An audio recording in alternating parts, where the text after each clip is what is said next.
Well, good morning. I see not everyone has made it up this morning. Any visitors this morning? Nobody? From where? Wexford? Here, not Ireland. Okay. Very good. Well, welcome to all of you this morning.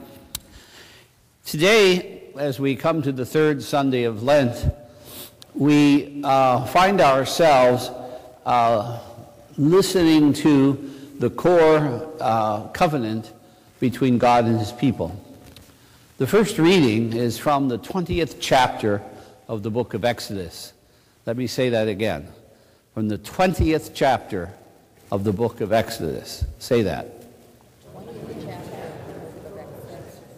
And what do we find there? The Ten Commandments. And the Ten Commandments is the detail, if you will, of God's covenant with his people. God said to his people, I will be your God, and you will be my people, and I will always be faithful. No matter what you do, I will be faithful.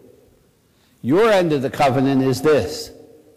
And he then gives the Ten Commandments. Now, if you look at the Ten Commandments, if you open the reading today and just take a look at it, you'll notice that the commandments are divided into three sections. Maybe you didn't notice, but they are. And the first three commandments takes up most of the time, most of the writing. Okay? And now how can you see that if your book's not open? Okay? Just a question. Work with me here. It's early, huh? Okay. If you look at that, and the first three commandments have to deal with our fundamental relationship with God. Jesus said, when he was summing up, when they challenged him as to which was the greatest commandments, he said, you must love the God with your whole heart, mind, and soul, and you must love your neighbor as you love yourself. He summed up the whole commandment. Now, so our spiritual journey begins with the first three commandments that deal with our relationship to God. Now, look at the first commandment. The first commandment we have kind of synthesized down to the simple sentence, I am the Lord your God, you shall have no other gods but me, right? Yes?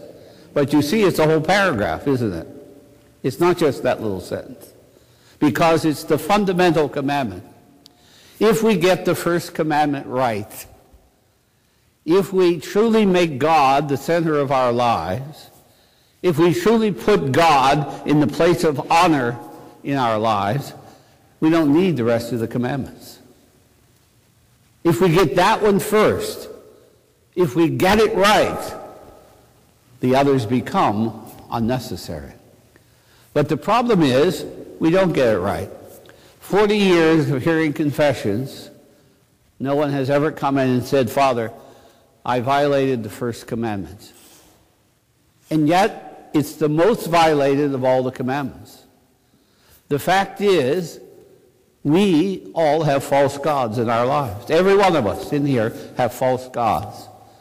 And the work of the spiritual journey is to root out the false gods to make room for the one true God.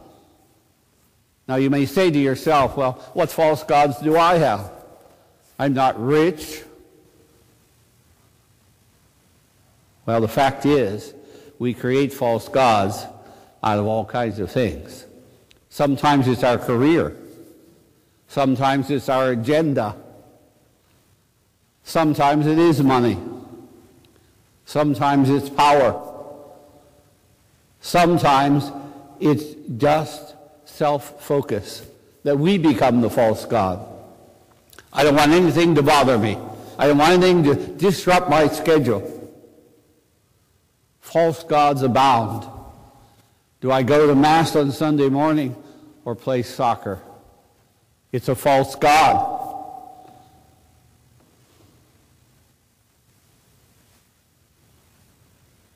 If we get the first commandment right, we don't need the rest. Yet nobody confesses it. Now, people come, 73 years old and say, to confession and say, I disobeyed my mother. Well, for heaven's sakes, get over it. Move on. Third graders come in and say, I think I committed adultery. We're at the wrong end of the spectrum. We need to go back to the first commandment. And we need to challenge ourselves and to root out those false gods. And this is not something we do one day. This is the life's journey of the spiritual journey. This is what we struggle with every day, pushing those false gods out, pushing those false gods away to make room for the one true God. Because they won't just go away, they keep coming back.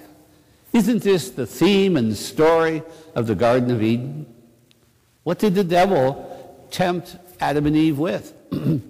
If you eat from this tree, you will have the knowledge of good and evil, just like God. They wanted to be something. They wanted to be a false god. We are no different than Adam and Eve. We are constantly tempted by things that will not bring us salvation, by events that will not make us holy, by events that will simply crowd out our relationship with God. And so as you and I pray today, on this third Sunday of Lent, the task of us and the task of all Christians is to examine our lives against the first commandment. We can make false gods out of anything. We might be holding a grudge against someone, and we make it a false god. We wrap our lives around it. I'll never talk to her again. We might have the false god of addiction, that drugs or alcohol or overeating become our false god. And what do? We treat the symptom. But the real problem is, it's a false god. The real problem is that God is not first in our lives. As you and I pray today, and as we look at our lives cautiously and carefully and deeply and profoundly, look at the false god in your life. Everyone in here has one, or many. And until we reflect on this first commandment, until we get this right, we cannot move forward in the spiritual journey. 3 whole paragraphs having to do with our primary relationship, our relationship to God, and 5 or 6 sentences for all the rest. And yet, where do we confess our sins? It's always in the last 6. We've skipped the steps. You see, the first 3, I'm God, you're not. That's what it says. And then it says, keep holy my name. And we casually come to confession and say, well, I used God's name in vain. God cannot be the center of our lives if we treat his name casually. And then God gives us a gift. He says, if you want to maintain this relationship, then take a day of rest. Take a day of rest and reflect on my goodness and reflect on the fact that you are loved. But we don't do that anymore, do we? Sunday looks like every other day. And the more Sunday looks like every other day, the less room there is for God. The false gods abound. The false gods of football, basketball, the false gods of self-gratification and entertainment. And the one true God is marginalized. Sunday is to be a day of rest for body and spirit. A day in which we can simply reflect on God's love for us. A day in which we can simply be at one with our God. But we're always in a hurry. The Lord can't speak to us because we have false gods, other agendas. Let me ask you a question. The hymns that we sing have inspired words in them. They move hearts. That's why we sing them. When was the last time you stayed and sung a hymn?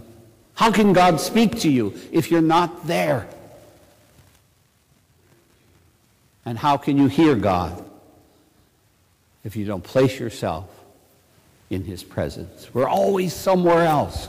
We're always moving. We're not keeping holy the Sabbath, and thus we're not really hearing God's love for us. The first three commandments have to do with our primary relationship, which is about God. And that relationship is what will get us to heaven. Love God with your whole heart and your mind and your soul and your complete spirit. But we don't. And we don't even realize it sometimes.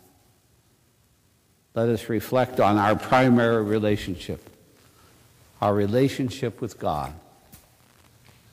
For it's out of that that we will find salvation. Master the first commandment, and you won't need the other 9. For you will do all things for God. May your morning prayer always be, Lord, not my will, but your will be done through me. Be at peace.